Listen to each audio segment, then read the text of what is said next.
Contratos escolares é um tema que vai suscitar muitos questionamentos e que vamos começar por capítulos, por momentos, analisar as situações de forma individual.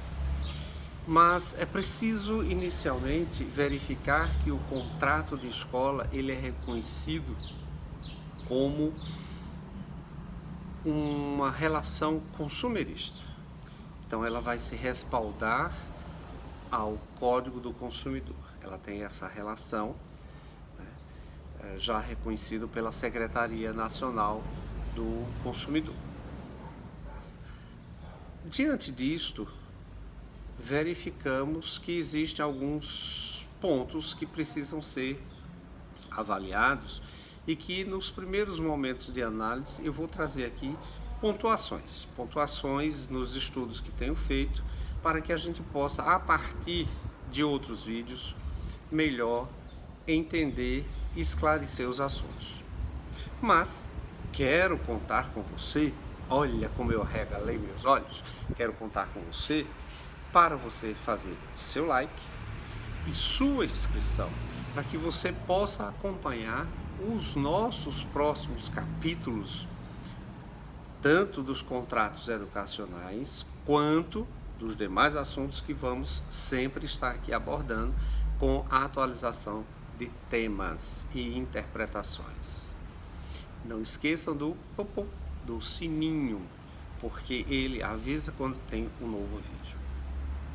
E voltando ao assunto, como eu disse, nós vamos apenas hoje fazer pontuações. Pontuações aonde é preciso verificar que nós temos nesse contrato duas partes. O empresário, o educador, e nós temos o consumidor, o pai do aluno.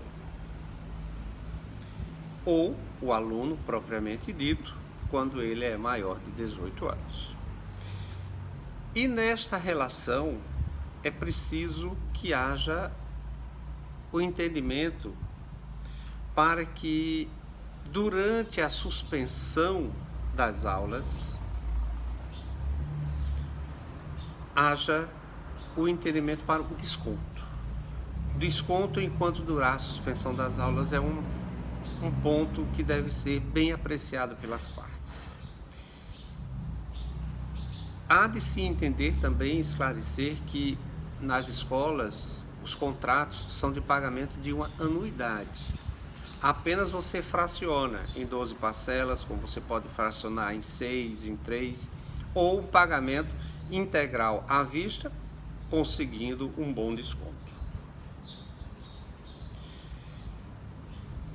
Existem pais que estão em situação realmente difícil e que não têm perspectiva de renda. A este pai, ele pode solicitar uma bolsa, e isso pode ser acordado entre as partes, uma bolsa pela concessão de um período enquanto a pessoa se restabelece. É um outro ponto que pode ser também invocado pelas partes. Propor a não incidência de multijuro e juros, né? Nenhum ônus a mais do que o valor da mensalidade a ser pago. Isso é um outro ponto que pode ser negociado entre as partes. Porque quando não há este equilíbrio, fica difícil certos entendimentos e você vai desaguar por via judicial. Na hora que você tem um contrato firmado, você tem obrigações. Sabemos que há um estado de força maior, uma situação de força maior, mas isto serve para os dois lados, tanto para a empresa como para o consumidor. É uma situação facta às duas partes. Então é preciso que haja essa ponderação das partes. E a escola, ela pode, diante dos pontos que foram lá citados, antes de se entrar em qualquer demanda judicial de uma revisão de contrato, ser feita uma análise financeira dos pais para que a cada caso, isso não pode ser de forma generalizada, caso a caso, haja uma concessão de um desconto maior, haja uma concessão de bolsa temporal, não é uma bolsa permanente, mas temporal. Tudo pode ser ajustado, desde que esses ajustes sejam formalizados. É preciso a sociedade brasileira entender que tudo o que nós fazemos precisamos do acordo não verbal. Precisamos de um acordo escrito, onde essas cláusulas servirão para instruir um aditivo contratual ao contrato efetivado no início do ano com as escolas. Ofertas de desconto, como já falei, questão de bolsa pode ser acordada entre as partes, para poder auxiliar, ajudar. Esse é um momento de crise para as partes, não é um momento de crise de uma parte, são as partes.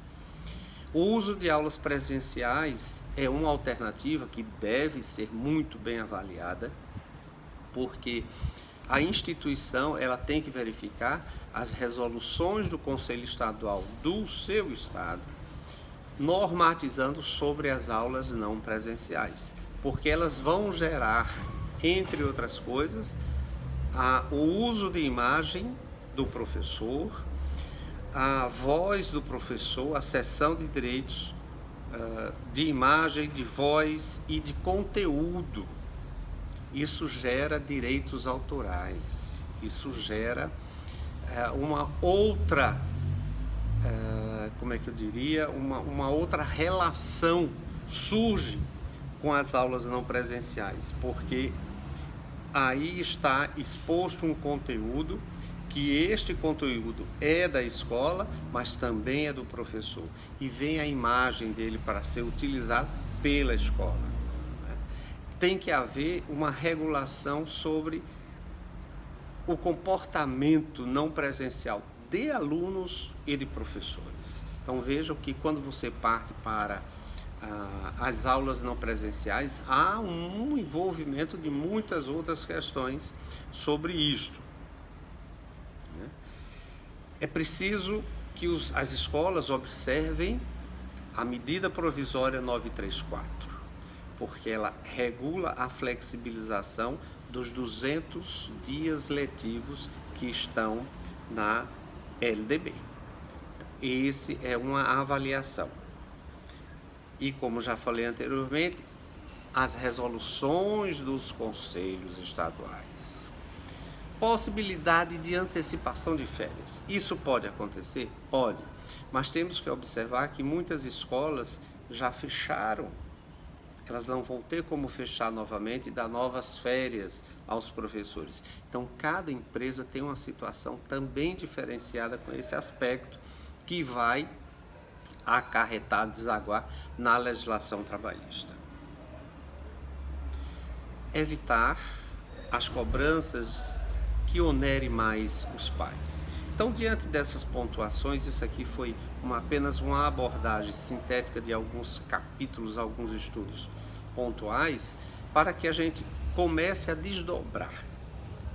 Mas aqui está pelo menos um norte inicial para que as escolas e os pais, os consumidores, os que efetivaram os contratos, porque os contratos escolares, sejam do ensino médio, do ensino fundamental ou superior, podem ser feitos pelos pais, pelos filhos maiores de idade, por tutores, por avós. Então, quem estiver à frente financeiramente do beneficiário é que tem que fazer o aditivo contratual nas condições que sejam acordadas. Um acordo coletivo neste momento eu não entendo viável. Se há especificação, se há detalhamento, há individualmente, porque cada pessoa está em uma situação diferenciada. A Covid-19, em termos contratuais escolares, ela como pandemia causa um transtorno social e econômico nivelado. Porém, esse nivelamento é de forma fatiada a cada tipo de indivíduo, a cada relação contratual e financeira que este indivíduo tem. Quero então esperar você para as próximas intervenções, os próximos momentos onde vamos aprofundar este tema e mudar entendimentos, pensamentos, alterar e trazer mais substâncias para que a gente possa continuar conversando. Um abraço.